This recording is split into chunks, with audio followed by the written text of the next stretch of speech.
Inihayag ng Bangko Sentral ng Pilipinas ang patuloy na paglakas ng kita ng mga business process outsourcing sa bansa. Ito'y batay sa pag-aaral na isinagawa ng BSP kung saan ito pa rin umano ang nangungunang industriya na nakapagbibigay ng trabaho. Narito ang ulat ni George Bandola. Lumakas pa ang kita ng mga business process outsourcing companies sa bansa noong 2013 kumpara sa mga kinita nito noong 2012 dahil sa paglakas ng third-party service demand sa abroad.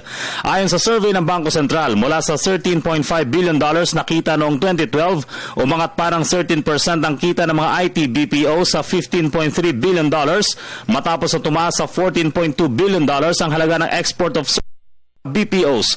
Galing ito sa mga BPO companies tulad ng contact centers, transcription, animation, software development at iba pa. Nangunguna pa rin sa industriya ng BPO mga contact centers na kumita ng $8.4 billion. Patuloy ding tumataas ang equity capital investment sa IT BPO na nagkaroon ng 14.2% na pagangat sa $8.4 billion noong 2013. Dahil sa lakas ng mga BPO companies, ito pa rin ang nangungunang industriya na nakakapagbigay ng maraming trabaho. Noon lang 2013, nakapagbigay ito ng 851,782 na trabaho o may pag-angat na 10%.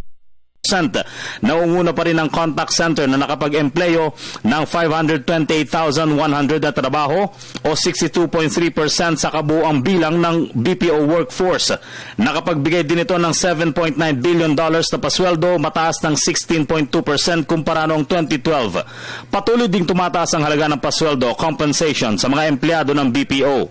Noong 2013, umangat sa 5.1% o pasweldong mula sa $8,849 hanggang sa $9,297 per employee compensation annually o $373,062 patungo sa $394,623 pesos taon-taon.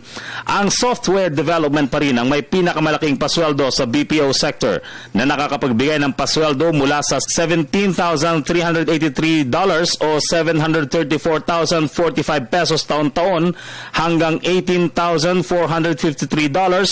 o $783,262 pesos. Para sa Telebisyon ng Bayan, George Bandola.